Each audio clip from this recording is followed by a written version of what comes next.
Hello guys, how we doing? Welcome back to the Free Hammers. It's Luke here. I hope you're all doing well. Some decent news out of the club, and around in the nose and stuff over the last couple of days is that Mikel Antonio is back in training.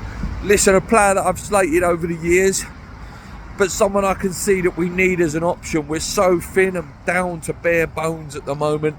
There needs to be other options there. It's a player we know David Moyes trusts as much as I want David Moyes out of this club. It's a player that we trust, and we know that usually when Antonio first comes back, I'm hoping he goes on a typical beast mode run where he might get 5 or 6 goals between now and the end of the season, like we have seen before.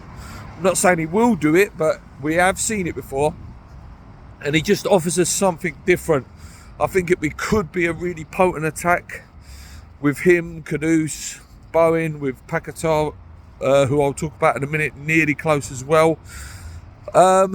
Even if it's an impact sub situation as well, or potentially you play Mickey down the left-hand side, Bowen through the middle and Kudus on the right. I think that could also be really potent. Loads of runners, loads of power. It just gives us another option. Apparently there's a good chance that he may be on the bench the weekend against Arsenal. Let's hope that it's just another option, because like I say, we're so thin. The other one is Lucas Paquetá, very, very close. The rumours that he may be on the bench for Arsenal, but I think they're more looking towards the Brentford game, which on the Monday night I think that one is. So we need him back. He's just the magic man.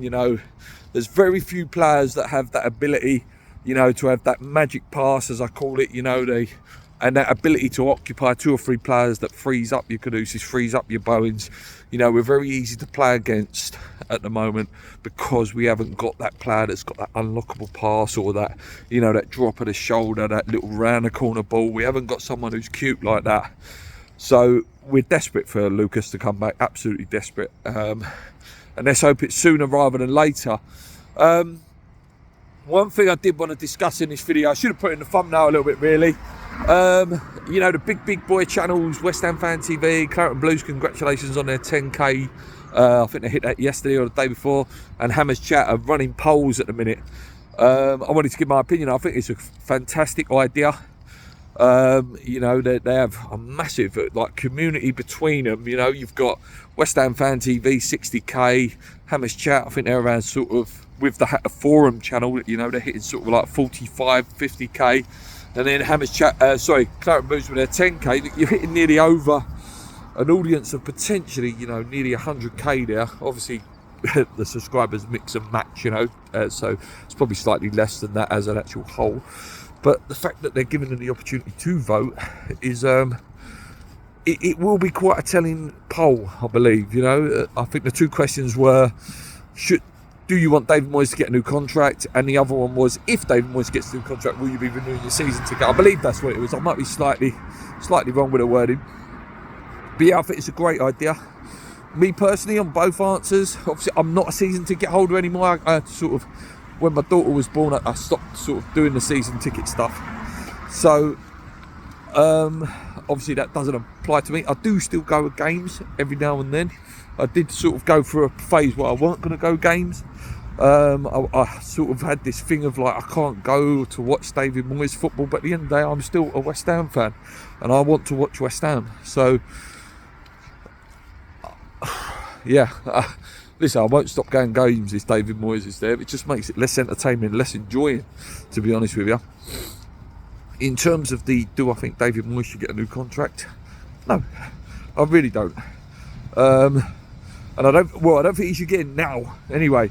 There needs to be, see what happens at the end of the season, where we finish. Like Gonzo's video the other day was a great video saying, if West Ham finish 6, I don't want him to get a new contract, but you couldn't argue with him getting one if we won the Europa League, which we won't. But if we did, again, how can you argue about him getting a new contract? So yeah, for me, like I say, the first one is a no. I don't want him to get a new contract. The second one is, I haven't got a season ticket, so I haven't got one to renew. So put it into my perspective is, would I stop going games?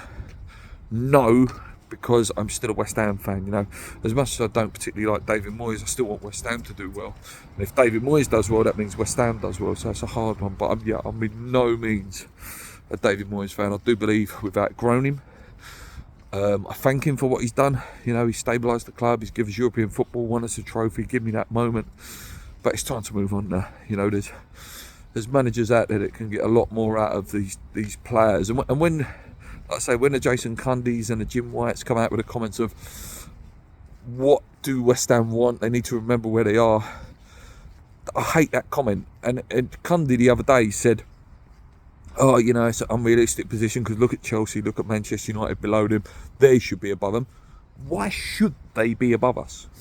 It's not a divine right just because you're a big club in the past and because you won trophies in the past that you have a divine right to be there. Whilst we were there, we're 7th now, but we were 6th for a long time. You know, some people would argue maybe we were a little bit lucky. Yeah, we were, but what I want is when we're there, we push on. Maybe that isn't David Moyes. Maybe that's a David Sullivan issue. Maybe that's something that is a completely different topic altogether. But just because you've been historically a big club doesn't mean you've got a divine right to be there. Oh, West Ham shouldn't be there because Chelsea and Manchester United should be there. That's a load of rubbish. Look at Villa this year, doing fantastic. Look at Newcastle last year. A bit of money was pumped into them. And they're right up there as a big competitive force now, you know. That's what I want as West Ham, just to be competitive, some hope, some belief. Like you got this season where we're in 6th in a transfer window, and they bottled the transfer window again. They didn't bring anyone decent in. They sort of stripped assets.